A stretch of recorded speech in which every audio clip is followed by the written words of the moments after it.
a triumph of spirit and character, and maybe a triumph of love. Alexia was not the sort of woman whom society had expected Hayden to marry. She had no family and no fortune. She was so sensible that she had never learned how to dissemble, let alone flirt. Yet here she was, hosting a grand ball in the home of a marquis, her dark hair impeccably styled, and her headdress and garments the last word in fashion. The penniless orphan had married a man who loved her in a way he had never loved before.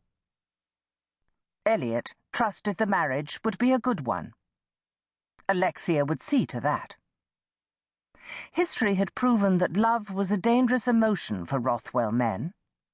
Sensible, practical Alexia would know how to use the love to keep the danger corralled, however. Elliot suspected that she had already tamed the beast several times. He joined her in admiring the night's success. In the far corner, a small, pale woman held court. One too many plumes flourished in the headdress, decorating her blonde hair. All the while, she kept one gleaming eye on the male attention being paid to a pretty girl nearby. "The triumph is yours, Alexia, but I think that my aunt intends to take home the biggest prize this hunting season." "Your Aunt Henrietta is understandably happy about Caroline's first season. 2 titles have paid addresses of late.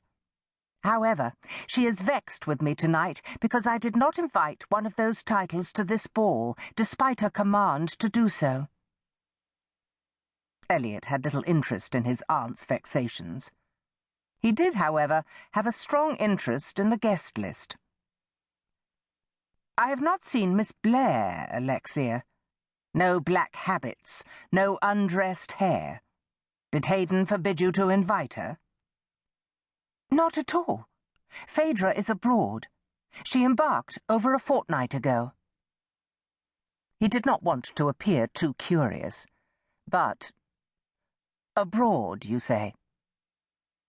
Her violet eyes warmed with humour. She gave him all of her attention, which, considering the subject, he would rather not have. "Naples first, then a tour of the south.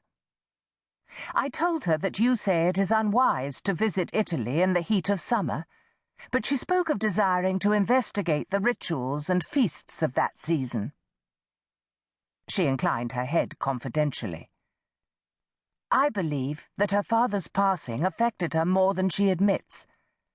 Her final meeting with him was an emotional one. It distressed her. I believe she undertook this voyage in order to lift her spirits." He did not doubt a deathbed parting with a father could be emotional. His own had touched him indelibly. Tonight, however, he was more interested in Miss Blair's whereabouts and in matters that had been discussed with her father before they made that permanent farewell. "If you know where she planned to reside in Naples, I will call on her when I go, if she is still there." "She did leave a residence that she hoped to use. She had learned about it from a friend. If she has not returned prior to your own journey, I will be grateful if you call on her. Her independence sometimes leads to carelessness, so I do worry about her." He doubted Phaedra Blair took well anyone's worrying about her. Alexia was very good to do so, anyway. "Oh, dear," muttered Alexia. He saw what caused the sigh that followed. Henrietta aimed for them, her plumes dancing and her dreamy, sparkling eyes displaying glints of determination. "I think she is after you," Alexia whispered. "Float away, or she will bend your ear complaining how Easterbrook permitted me to host a ball without asking for her agreement. She thinks her residence in this house makes her the mistress of it." Elliot could float with the best of them. He was long gone downstream before his aunt arrived. After a quick cut to the servants' corridor and a fast nip up the back stairs, Elliot approached